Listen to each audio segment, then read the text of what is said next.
EVM के माध्यम से इस देश के अंदर शोषित वंचित वर्ग के लोगों की हिस्सेदारी भागीदारी खत्म करना चाहते हैं। ये सरकार तैयार नहीं हुई ईवीएम हटाने के लिए, तो हम वो दिन दूर नहीं जब हम सब लोग और ईवीएम को निस्तो नाबूद करने का काम करेंगे। आज तो ये झांकी है, आज तो ये सिर्फ और सिर्फ एक ट्रेलर है। अगर सरकार नहीं मानी तो असली पिक्चर अभी बाकी है साथियों। केंद्रीय चुनाव आयोग ने हमारी बात नहीं मानी, हम लोग ईवीएम फोड़ने का काम करेंगे। सभी को जय छात्रम, जय मूल निवासी। साथियों, मैं चंबल की धरती एमपी से आपके बीच में यहाँ दिल्ली पे मानवर मेसराम साहब जी का आंदोलन में सपोर्ट करने के लिए आया हूँ। मैं चाहूंगा कि आप सब लोग मेरे साथ नारा लगाएं, बोल 85, बोल 85।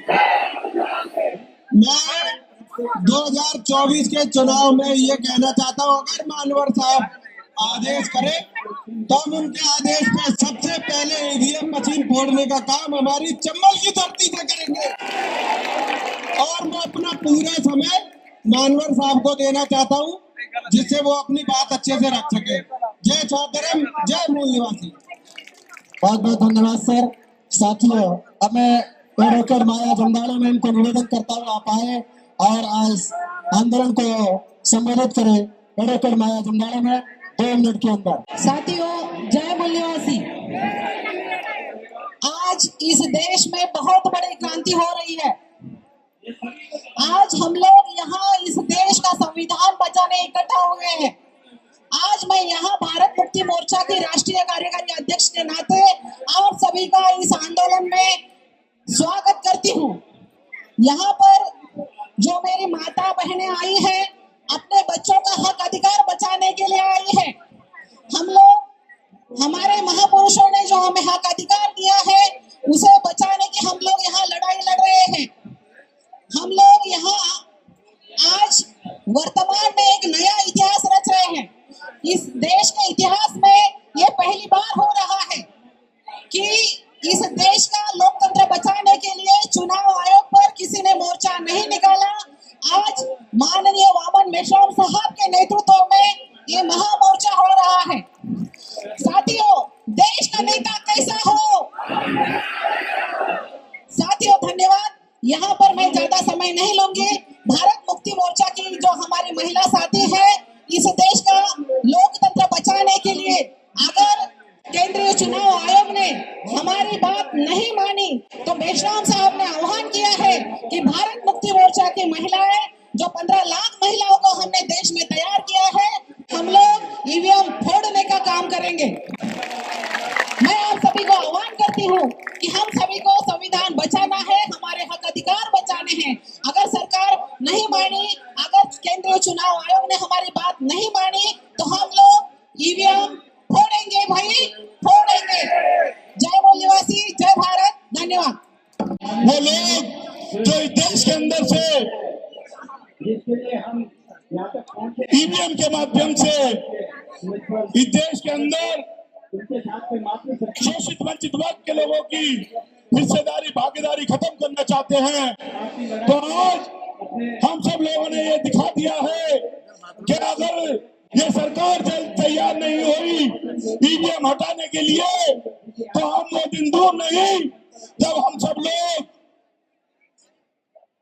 ईवीएम का विरोध करेंगे और ईवीएम को निस्तो नाबूद करने का काम करेंगे। सम्मानित साथियों, ये लड़ाई जिसको आप लोग लड़ने के लिए यहाँ पहुंचे हैं, ये लड़ाई जो बहुजन समाज के लोग, बहुजन समाज के महापुरुष जो है लंबे समय से लड़ते आ रहे हैं, इस मान सम्मान स्वाभिमान की लड़ाई को लड़ने के लिए अगर मेरे जैसे किसी भी कार्यकर्ता को किसी भी हद तक जाना पड़े तो हम पीछे हटने वाले नहीं है साथियों।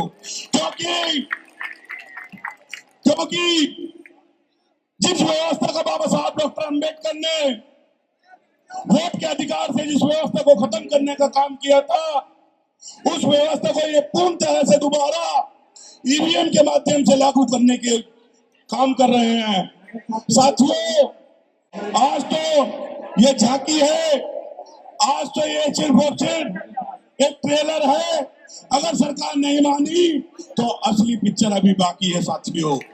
मैं धन्यवाद करता हूं सभी साथियों का जिन लोगों ने ये व्यवस्था, ये आंदोलन के लिए यहाँ पे लोग इकट्ठा हुए। मैं और मेरी पार्टी और मेरे संगठन भीम आर्मी भारत एकता मिशन की ओर से, आजाद समाज पार्टी की ओर से इस आंदोलन को पूर्णतः से समर्थन देते हैं। अगर जरूरत पड़ी तो जिले के अंदर भीम आर्मी आजाद समाज पार्टी के लोग व और तमाम मानवतावादी व्यवस्था के लोग झंडा और डंडा मजबूती से लेके इन लोगों के खिलाफ खड़े होने का काम करेंगे। जय भीम, जय भारत, जय संविधान और जय विज्ञान साथियों। लड़ेंगे और जीतेंगे। जब तक बहुजन समाज को जोड़ेंगे नहीं तब तक छोड़ेंगे नहीं साथियों। धन्यवाद। जय भीम। आम जनता को कभी भी ये गलत रास्ते से काम हो रहा है, ऐसी बात इनके मन में आई नहीं। मुझे याद है 55 साल पहले मैंने चुनाव कॉन्टेस्ट करने का काम किया जिंदगी में पहले बार,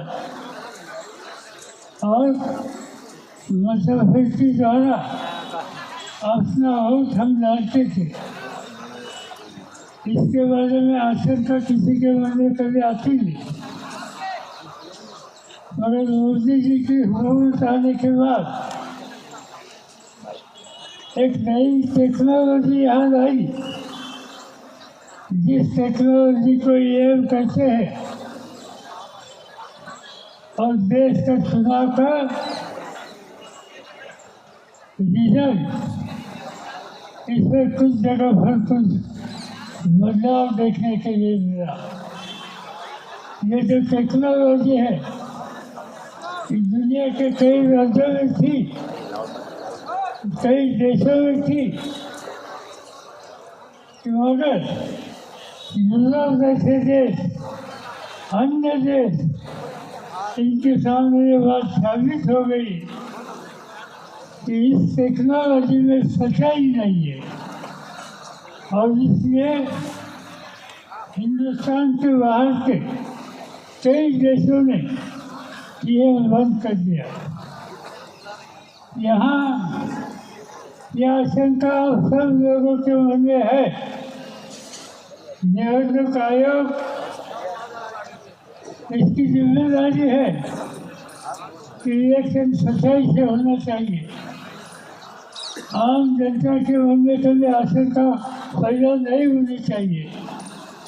मगर स्थिति बदली, हमने कई राजनीतिक दलों ने निर्वाचन आयोग को खत लिखा ईएम के बारे में, और इसमें कुछ बदलाव करने की आवश्यकता है। क्यों करने की आवश्यकता है ये हम आपको दिखाने के लिए तैयार है। राजनीतिक दलों को आप मौका दीजिए। हम दिखाना चाहते हैं कि यहाँ चोरी सफाई कैसी हो सकती है, मगर इलेक्शन कमीशन ने हमें लिखकर इजाज़त नहीं दी। उन्होंने उनका कहना क्या है वो लिखित द्वारा हम लोगों को भेजा, मगर मैं ये नहीं समझ सकता हूँ जब देश के कई राजनीतिक दल इलेक्शन कमीशन को खाली समय लगता है, हमें समय दे दो, हम दिखाने के लिए तैयार हैं, मगर ये संधि या अपॉर्चुनिटी इलेक्शन कमीशन ने दी नहीं। इसके पीछे किसके मन में क्या है मैं कहना नहीं चाहता, मगर आज देश के सभी लोगों को, मतदाता को ये ईएम से भरोसा रही नहीं। और जब चुनाव की पद्धति इसके ऊपर भरोसा नहीं तो देश की प्रदर्शन से आज न कल संकट में जाएगी। और आज मोदी जी की हुकूमत है, ऐसे काम के लिए समर्थन देते हैं।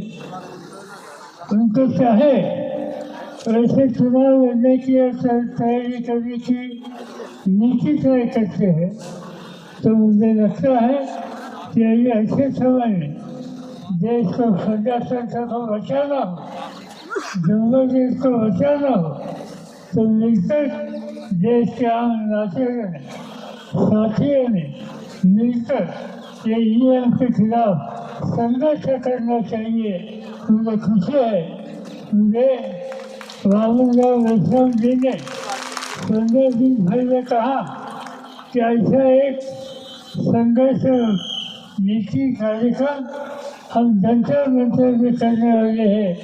तो हमने उनको कहा कि हम खुशी से आएंगे, आपके साथ रहेंगे, और आप जो काम करता है, आप जो करते हैं, इससे देश के संघर्ष बचेगा।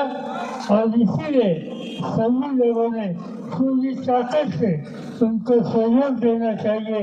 इसका मैं करता हूँ, आपकी इजाजत है। नेशनल दस्तक की आपसे गुजारिश है कि अगर इसको बचाना चाहते हैं तो नेशनल दस्तक को सब्सक्राइब करने के लिए रेड कलर के सब्सक्राइब बटन को दबाएं, फिर बेल आइकन की घंटी दबाएं।